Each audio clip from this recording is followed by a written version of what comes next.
In this video, we will discuss about some applications of Dalton's law of partial pressure. The main applications of this law include: number 1, collection of gases over water; number 2, process of respiration; number 3, breathing at higher altitudes; number 4, breathing in the depth of sea. Now we will discuss one by one each application in details. Number 1, collection of gases over water. When a gas is collected over water, provided that the gas is insoluble in water, means the gas should not be miscible with water, the gas dissolved in water becomes moist. The total pressure of moist gas would be equal to P total is equal to P gas plus P water. Then P gas is equal to P total minus P water. The pressure due to water vapors is equal to aqueous tension. Number 2, respiration at higher altitudes. Respiration follows the mechanism of diffusion, which is the movement of gas particles or molecules from an area of higher concentration towards an area of lower concentration.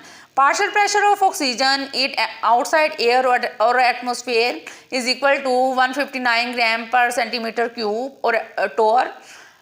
It is higher than partial pressure of oxygen in lungs, which is equal to 116 gram per centimeter cube or torr. However, at higher altitudes, air pressure decreases, hence respiration becomes difficult.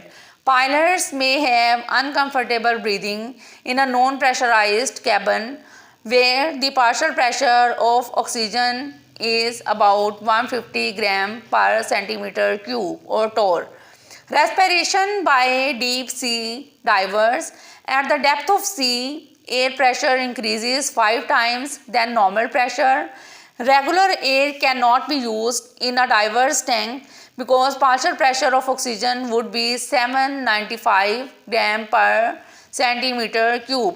Deep sea divers use a mixture of 96% helium and 4% oxygen to breathe.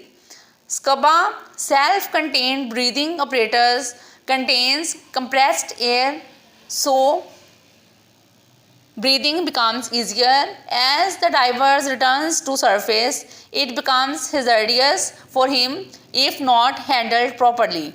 As the diver comes up, the pressure of surrounding water vapors drops. Consequently, the compressed air in lungs expands. Surfacing is done very slowly so that the compressed air may escape out from the lungs without damage to them. How deep sea divers respire on return from sea? Air contains 80% nitrogen. If nitrogen is present in diver's tank, the solubility of nitrogen in blood can increase with increase in pressure in every deep sea. If the diver returns quickly and relatively at low pressure at surface, he will face a little threatening condition called bends. The diver must use different mixture of gases such as helium and oxygen or spend many hours decompression chamber after a dive. The pressure in decompression chamber is slowly lowered over many hours. Nitrogen comes out of blood slowly and disposed of safely. That are some applications of Dalton's law of partial pressure. That's all from today's video.